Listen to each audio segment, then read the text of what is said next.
wabarakatuh. Salam sejahtera bagi kita semua.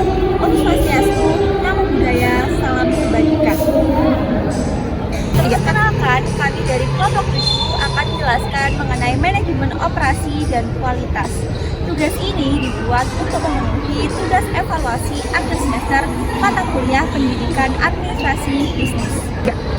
Perkenalkan, nama saya Adia Julianita Pradana dengan NPM 2504201031. Perkenalkan, nama saya Gita Dia Lestari Tajulu dengan NPM 250420101356.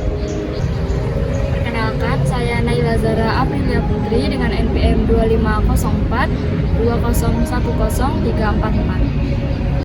Yang pertama ada manajemen operasi. Manajemen operasi adalah fungsi manajemen yang merencanakan, mengorganisasikan, mengarahkan, dan mengendalikan proses produksi barang dan jasa untuk mencapai efisiensi, efektivitas, dan kualitas yang optimal. Manajemen operasi meliputi yang pertama, perencanaan. Tahapan ini dimulai dari menentukan jenis produksi barang dan jasa, merencanakan sumber daya dan fasilitas yang digunakan untuk membuat sebuah produk. Yang kedua ada pengorganisasian, membentuk susunan pekerja baik individu, kelompok, ataupun departemen. Nah, yang ketiga ada penelaah. Nah, penelaah ini meliputi seluruh kegiatan dalam mendapatkan keterangan tentang aktivitas yang dikerjakan dalam kegiatan operasional perusahaan. Nah, yang keempat itu ada pengawasan. Nah, pengawasan itu mengontrol seluruh aktivitas dengan tujuan mengarahkan dan menjamin seluruh aktivitas perusahaan berjalan sesuai yang direncanakan. Baik, di sini saya akan menjelaskan tentang fungsi dan tujuan manajemen operasional. Yang pertama, kita bahas dulu fungsinya. Manajemen operasional memiliki beberapa fungsi penting dalam perusahaan. Yang pertama, pengelolaan keuangan harus digunakan sesuai rencana agar tidak menyimpang, sehingga proses penciptaan produk dan layanan bisa berjalan dengan optimal.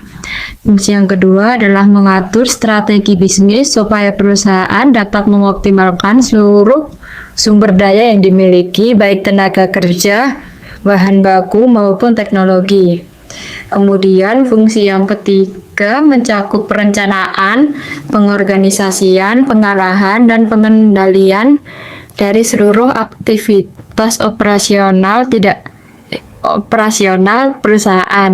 Jadi manajemen operasional tidak hanya memikirkan produksi, tetapi juga bagaimana kegiatan usaha berjalan secara terarah. Selanjutnya, fungsi keempat adalah mendesain produk agar sesuai dengan keinginan dan kebutuhan pasar. Ini penting agar produk yang dibuat benar-benar diminati oleh konsumen. Dan yang terakhir, manajemen operasional juga berfungsi untuk mengontrol dan memastikan produk yang dihasilkan tidak memiliki cacat atau kesalahan, sehingga kualitasnya tetap terjaga.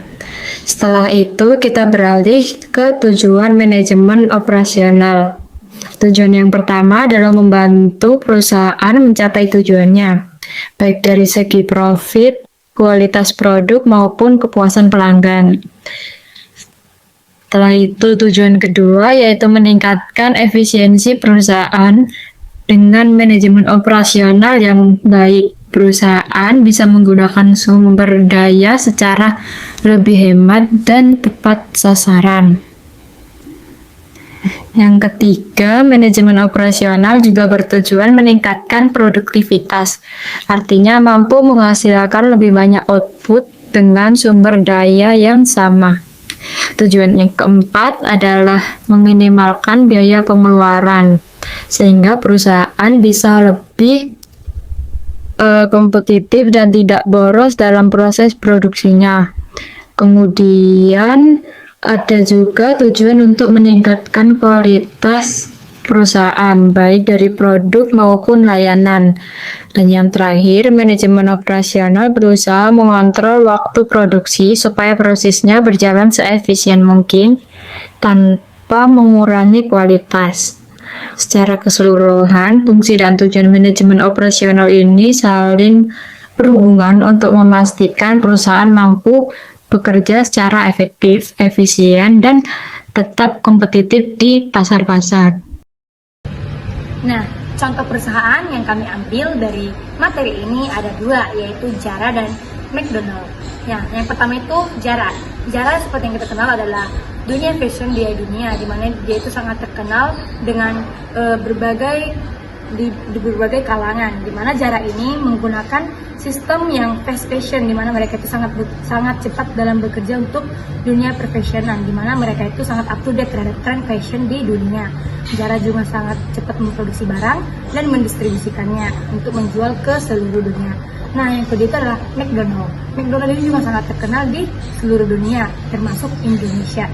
Di mana McDonald ini sangat memperhatikan waktu pemesanan, di mana mereka sangat mementingkan waktu pemesanan yang sampai terhadap pelanggan di toko ataupun di luar toko. Maka karena itu McDonald sangat banyak diminati orang, sehingga masyarakat juga kembali lagi ke McDonald. Nah, yang berikutnya adalah manajemen kualitas. Manajemen kualitas itu adalah kegiatan yang dilakukan oleh perusahaan untuk memastikan bahwa produk atau layanan yang mereka hasilkan itu mencapai atau bahkan melampaui standar yang telah ditetapkan pada dasarnya. Manajemen kualitas ini juga adalah tentang menciptakan dan memelihara lingkungan di mana setiap orang dalam organisasi terlibat dalam perbaikan berkelanjutan dari proses, produk, dan layanan.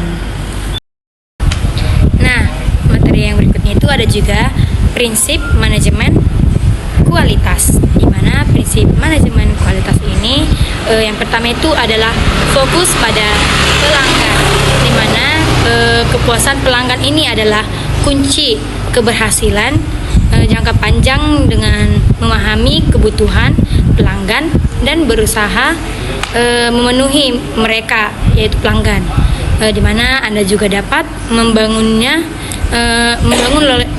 dengan loyalitas dan meningkatkannya dengan reputasi perusahaan Anda. Nah, yang kedua itu ada di kepemimpinan yang kuat, di mana pemimpin yang baik menciptakan visi dan arah yang jelas bagi organisasi tentunya.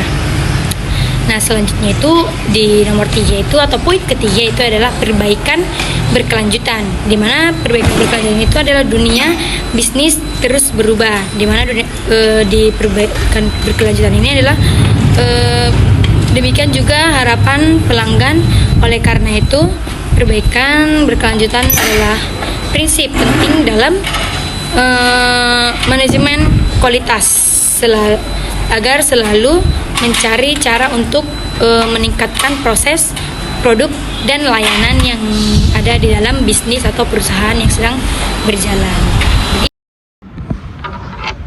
Nah, selanjutnya ada kriteria manajemen kualitas. Yang pertama, kinerja atau performance. Nah, kinerja adalah seberapa baik produk atau layanan. Nah, yang kedua ada fitur atau features. Nah, fitur merujuk pada karakteristik tambahan atau fungsi khusus yang ditawarkan oleh produk atau layanan Anda.